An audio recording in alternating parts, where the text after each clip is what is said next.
As you see, it's bent quite easy. Nice and clean, no rust anymore. Upper ball joints. I'm from Finland. Take it out. Hi, I am Sami and I want to be Overlander.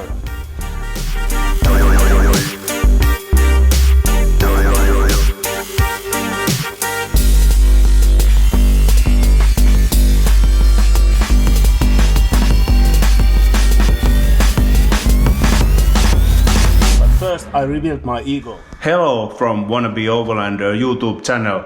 Today we are continue our T4 Syncro Overlander vehicle project, and there is a several months break in this project, so I don't have any idea where to start. So I think I'm going to start by modifying this subframe, and there is a drive shaft place where it's neat to have a little bit more movement. I'm already done another side, and I need to put the control arm a little bit in the place.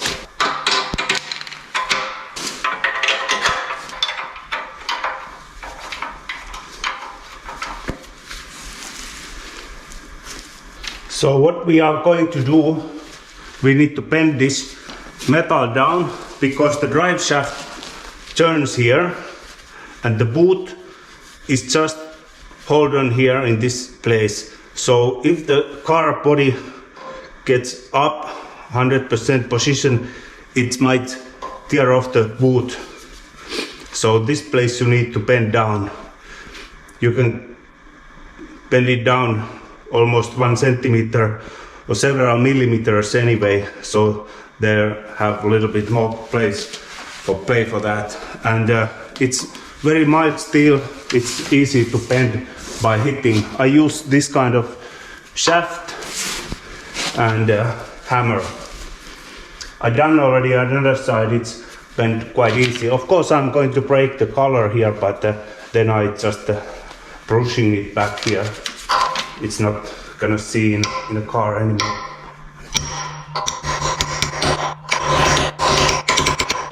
As you see, it's bent quite easy.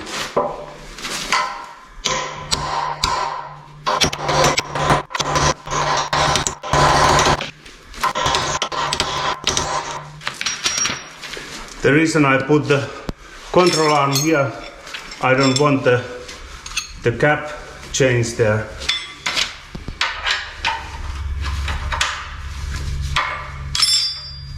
Now we can see the movement. It still can move quite free. I think it's not a problem at all. It's never going to be up like this. Then I clean the color off and a little bit sanding here, so I can put the new color. I just put the cavity wax to the subframe and the rear wheel supports.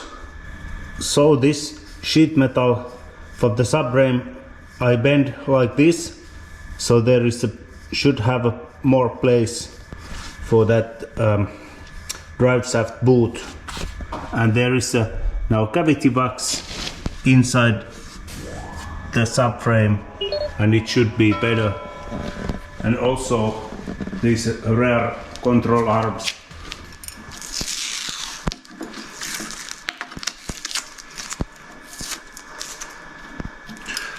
So you don't want to have a thick color layer here in this place where you mounting torsion bars. So they should not have anything soft here in this area.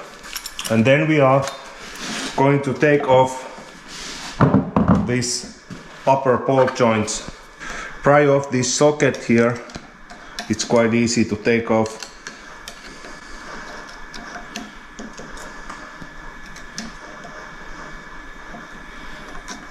Just couple of screwdrivers and voila.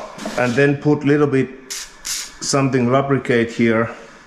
I showed you earlier when I get this toolbox, but it's quite good for the removing upper ball joint. If you can see here the label, it's AMP tools and the remover ball joint tool for VW T4. So there is a couple of heads inside. One is this black one, and you should lock it here with the Allen key, so it's not going to slip off when you pressing. And then here is a couple of different sockets, and if I'm not wrong, you are able to press in the new ball joint with this tool also. So, but this set is working for pressing off, because as you see, the ball joint fits the inner sleeve, and it's pressing. It's not take contact with the ball joint in down, so it's just controlling the control arm. So this smaller one, if I'm correct, the smaller one fits here to the ball joint, and then you take the bigger one, which is bigger than the head, so then you could press the new ball joint in. So you definitely possible remove this upper ball joint in the car also if you using this tool. It was something about 60, 70 or 80 euros, this tool. So it's going to fit the control arm, but allows to ball joint drop off. So this one falls down quite easy, so it's better leave it in down there. Then just turn the tool in, and now it's in correct position.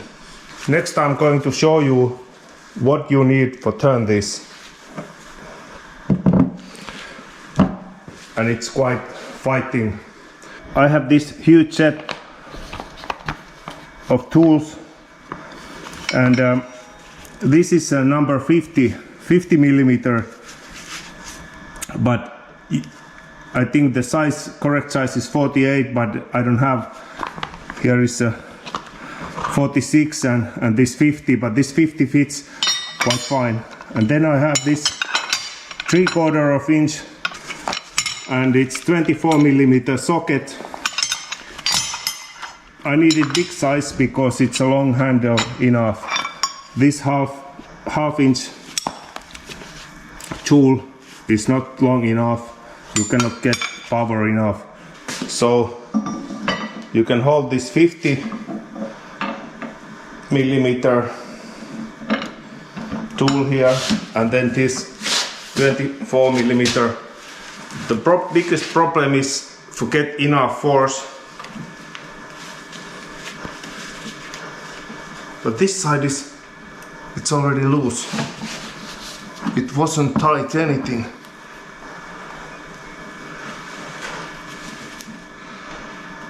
So it just lifts off. The first one, which I obviously not filming, was quite tight, but this side it's go off so easy. So perhaps someone changed this ball joint earlier.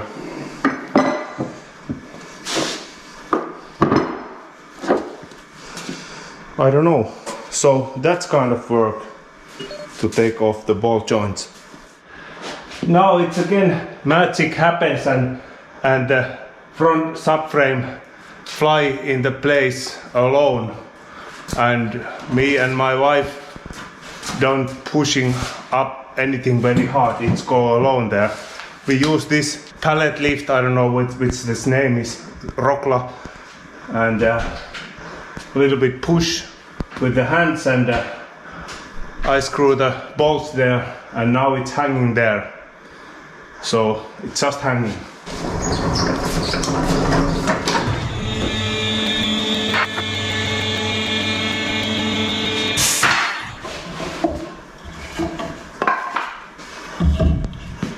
First time I'm fitting this here, I forget to put the upper wishbone arms in, so it wasn't heavy anything, but now these are very heavy.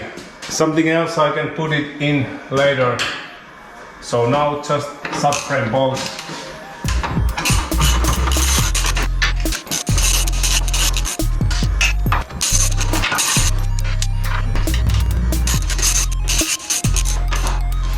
I don't do bolts to the moment yet, so just in case if I need to remove it again. Really, I don't know what to do next in such a big project like this, and I have a few months break to doing this car. I'm already forget where I am and what I'm going to do next. So I just washing some bolts and nuts and thinking what I do. I'm going to put the rear trailing arms here because those are big parts. If I put them in a car, I can have idea what to do next. So I'm already washed the bolts and nuts and repairing anything. I'm not sure how easy it's going in because perhaps I take some screwdriver. I can help to prying holes. So let's try. These are quite heavy. Yeah, it's gonna be heavy lifting. They go in quite nice. If I can put this screwdriver in the hole to hold it one way without scratching lots of paint. The bigger bolt goes to outer side and the inside have a smaller. That's it.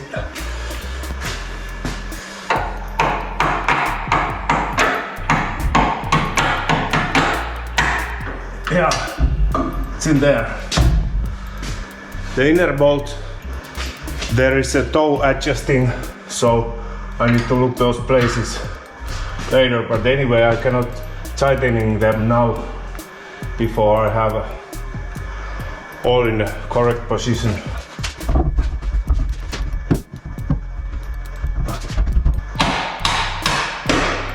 There is marks in the hole where I can see where it was before, but anyway I think it's not anymore correct. I'm not sure how I can tighten this bolt with the correct moment because there is not lots of space for put the tool there, but so these bolts can tightening if you can know the correct level, so the pushing is not have over torsion. Yeah, that's it from this place right now. Wheel bearings, I think it's better I can take them off here because it's have a place working here better than in a floor. And anyway, I need to find the proper way to take off bearings if I need to do it in the road when I'm traveling. So then I'm definitely not going to take off the trailing arm from the car. So let's see how that goes also. These are handbrake cable brackets going to rear trailing arms, and these are front stabilizer bar brackets. They are so rusty, I'm not going to brushing them, so I'm put them in the acid. And this also I can't clean them inside, so I put them overnight for the acids so I can take the rust off. Then I just paint them. I'm not going to make a resync for here. I'm not sure how my liquids here working, but I think they are just fine. I can get the grease off here. Then I have here pot. I have a 13% salt acid here. And then I just put them there. This acid is quite dirty already. I'm not making a new compound. This is okay for the cleaning these parts. I make lots of resyncing to my Cadillac parts. I'm not going to do that for this van. This is not a restoration, it's just a rebuild.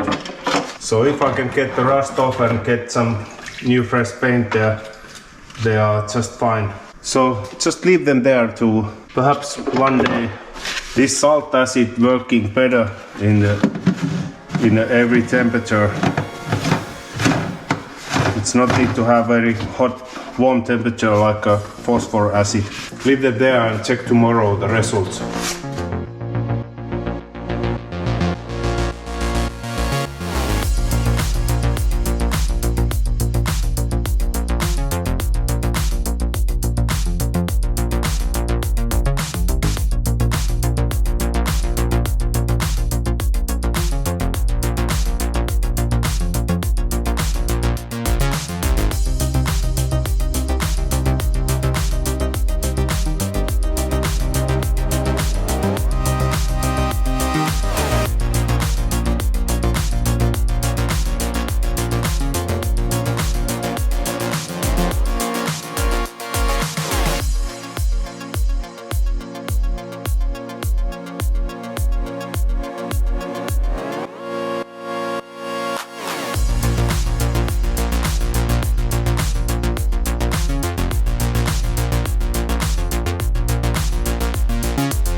So now this have been here in acid 24 hours, so let's see what happened with them.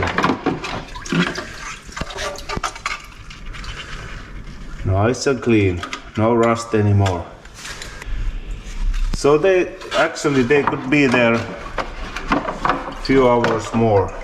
So actually this couple of pieces have still some thick rust inside there. They're almost clean, but I leave them more. These two pieces are quite good, but I need to neutralize this acid. I'm going to put them here in the alkali. So I need to brush this a little bit. I'm lazy to waiting.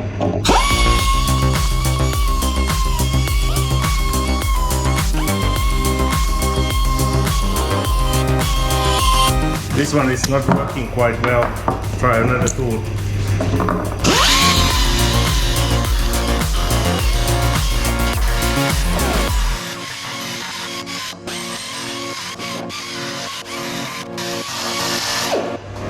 You see how deep was the corrosion.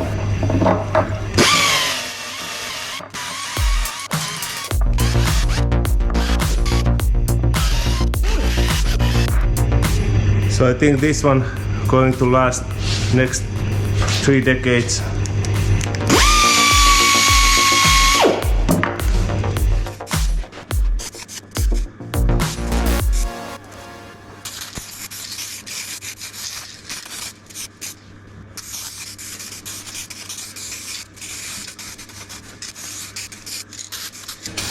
I finally get the project moving forward again and made some progress. I'll end this video here so it doesn't get too long. In the next episode I will change the wheel bearings. Thanks for watching the video, and if you haven't subscribed to the channel yet, now it's good time to jump in. Remember, it costs nothing.